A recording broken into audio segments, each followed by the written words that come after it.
నమస్కారం అండి. ఇప్పుడు చెప్పుకోబోయే కథ పేరు ప్రణయావేశం 7వ ఎపిసోడ్. అసలు కథ ఇప్పుడే మొదలయ్యిందండి. చాలా ఇంట్రెస్టింగ్గా ఉంటుంది స్టోరీ. అయితే స్టోరీలోకి వెళ్ళిపోదామా? ఆకాష్ పెళ్లి చూపులకి వెళ్ళాడు. సినిమాల్లో చూడటమే అలాంటి ఇల్లు, నేరుగా చూడటం అదే మొదటిసారి ఆకాష్కి. లోపలికి వెళ్తుంటే మళ్ళీ వసుధ నుండి ఫోన్ వచ్చింది. శ్యామల, ఆరాధ్య ఎదురు వచ్చిన భుజంగం భార్య కనక మహాలక్ష్మితో మాట్లాడుతూ ఉన్నారు. ఆకాష్ బయటే ఆగి ఫోన్ లిఫ్ట్ చేసి గుడ్ మార్నింగ్ సుధా అన్నాడు.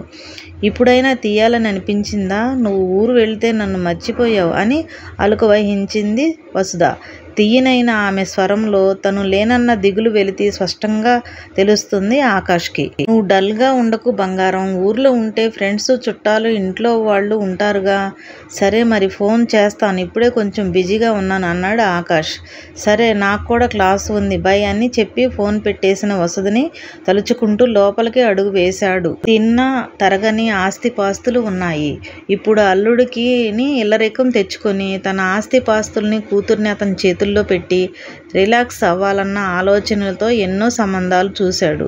కూతురు జాతరలో ఆకాష్ని చూసి ఇష్టపడి తండ్రికి పెళ్ళంటూ చేసుకుంటే అతడినే చేసుకుంటానని చెప్పడంతో చుట్టరికం కూడా ఉండటంతో ఆకాష్కి ఇచ్చి చేయాలని అనుకున్నాడు వాళ్ళ మామయ్య. ఆకాష్ అయితే ఆస్తులు పెద్దగా లేవు కాబట్టి ఇల్లరికం వస్తాడు అని నమ్మి శ్యామలతో వివరంగా మాట్లాడి ఆమెకు కూడా ఇల్లరికం పంపటానికి ఒప్పుకోవడంతో ఆకాష్ని పిలిపించమని చెప్పాడు భుజంగం. ఆకాష్, బాగున్నావా మామయ్య అని పలకరించాడు ఆకాష్. సూపర్ అల్లుడు, మీ పెళ్ళైతే ఇక హాయిగా రెస్ట్ తీసుకుంటా అన్నాడు అతను. అతనికి ఆకాష్ ఒడ్డు, పొడుగు, రంగు బాగా నచ్చాయి. ఈడు జోడు బాగుంటారు అని నమ్మకం ఏర్పడింది.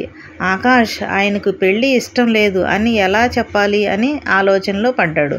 కనక మహాలక్ష్మి బోలెడు తినుబండారాలు ప్రతి ప్లేట్లో సర్ది తీసుకుని వచ్చి ఆరాధ్యకి ఆకాష్కి ఇచ్చింది. శ్యామలతో కాసేపు పిచ్చిపాటి మాట్లాడాక కూతురు చంద్రకళని తీసుకురమ్మని చెప్పాడు భుజంగం. కనక మహాలక్ష్మి బాదం పాలు గ్లాసుతో పోసి ట్రేలో ఉంచి ఆ ట్రేని ఇచ్చింది చంద్రకళకి. అది తీసుకుని వయ్యారంగా నడుచుకుంటూ హాల్లోకి వచ్చింది చంద్రకళ. చంద్రకళను చూడగానే ఆకాష్ కళ్ళు పెద్దవి అయ్యాయి. 36, 24, 36 పక్కా కొలతలతో చామాన ఛాయ కంటే కాస్త ఎక్కువ తెలుపు రంగులోకి, కాస్త తక్కువ ఆమె వర్ణం. ఆమె కట్టిన నెట్టెడ్ చీరలో ఆమె అందాలు ఊరిస్తూ ఉంటే అతనిలోని యవ్వనం తీయని బాధ రేపింది.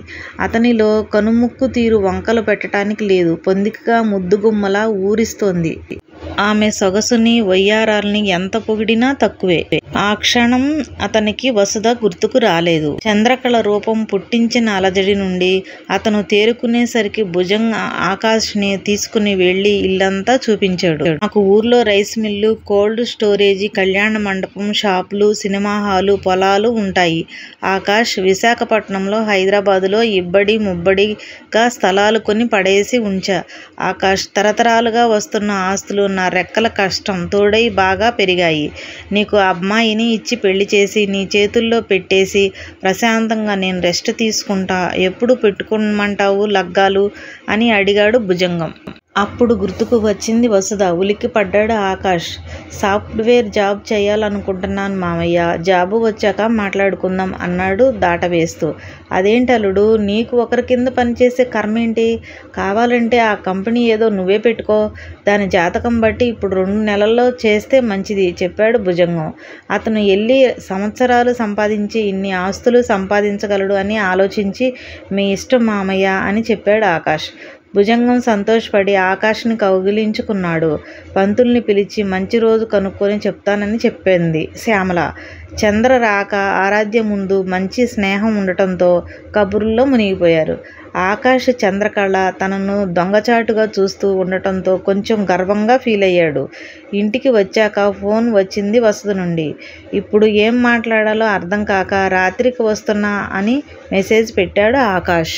వసుధ ఇంటికి వచ్చేసరికి ఇంట్లో ఎవరు ఉండరు. ఆ రోజు చిత్రంగా ఉంది.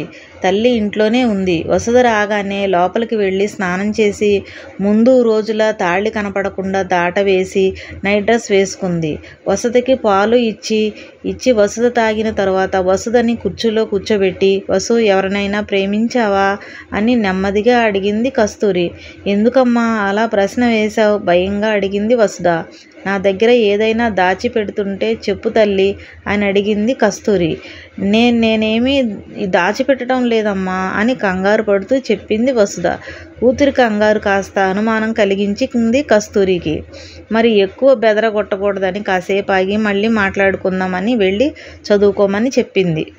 వాసుదేవ్ ఆఫీసులో, దేవ్ ఇదిగో నువ్వు అడిగిన డేటా అని ఫైల్ ఇచ్చాడు మధుకర్. కాఫీ చెప్పు మధు అని అతనితో చెప్పి ఫైల్ తెరిచి వివరాలు చూశాడు. వసుధ ఆ పేరును చూపుడు వేలుతో తడిమాడు దేవ్. వసుధ వివరాలు మొత్తం చూశాక ఆకాష్ వివరాలు చూశాడు.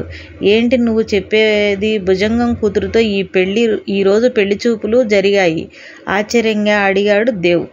అవును, పెళ్లికి ఓకే చెప్పాడు. త్వరలో ఎంగేజ్మెంట్ అని తెలిసింది చెప్పాడు మధుకర్.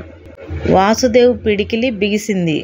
ఇప్పటి నుంచే కథ మొదలైంది ఫ్రెండ్స్. మీరైతే ఏమనుకుంటున్నారు? కామెంట్ చేయండి. డియర్ ఫ్రెండ్స్, నన్ను సబ్స్క్రైబ్ చేసి మీ లైక్స్ ఇస్తూ నన్ను ప్రోత్సహిస్తున్నందుకు మీకు ధన్యవాదాలు. నన్ను ఆదరిస్తున్న ప్రతి ఒక్కరికి నా మనఃపూర్వక ధన్యవాదాలు. ఇప్పటి వరకు నన్ను ఫాలో అవుతున్న వారు, అవని వారికి కూడా మీ అమూల్యమైన అభిప్రాయాలు తెలియచేయండి.